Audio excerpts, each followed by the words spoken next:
Nagpapatuloy ang investigasyon ng PNP sa pamamaril sa Purok Lili, Barangay Poblasyon Matalam, Cotabato, kung saan kumpirmadong nadamay at nasugatan ang 3 taong gulang na anak ng biktimang si Hannah Buat alias Dulao. Sa panayam kay Matalam PNP Deputy Chief of Police Lieutenant Bonel Cabuyao, kanyang sinabi na tinamaan sa kamay ang bata matapos silang pagbabarilin habang nasa apparel store. Nasa ligtas naman ang kalagayan ng menor de edad. Tinamaan po yung kanyang anak na 3 years old, tinamaan po sa may kamay, pero nasa ligtas na pong kalagayan. Tinamaan yata yung buto, buto ng kanang kamay. Nilinaw din ng PNP na hindi mistaken identity ang nangyari dahil siya ang punterya ng gunman matapos siyang barilin ng ilang beses sa katawan sanhin ng kanyang agarang pagkamatay.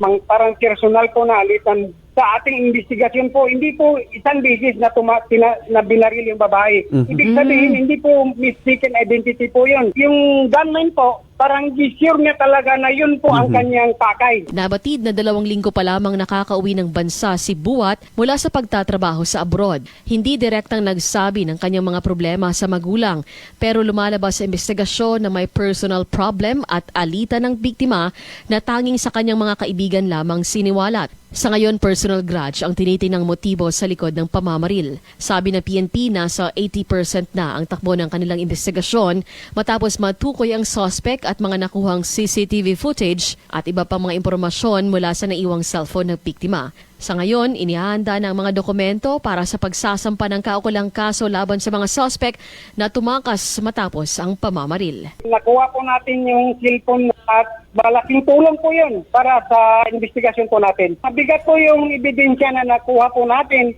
at sa tulong din po ng mga relatives, din yung cellphone po natin nakuha.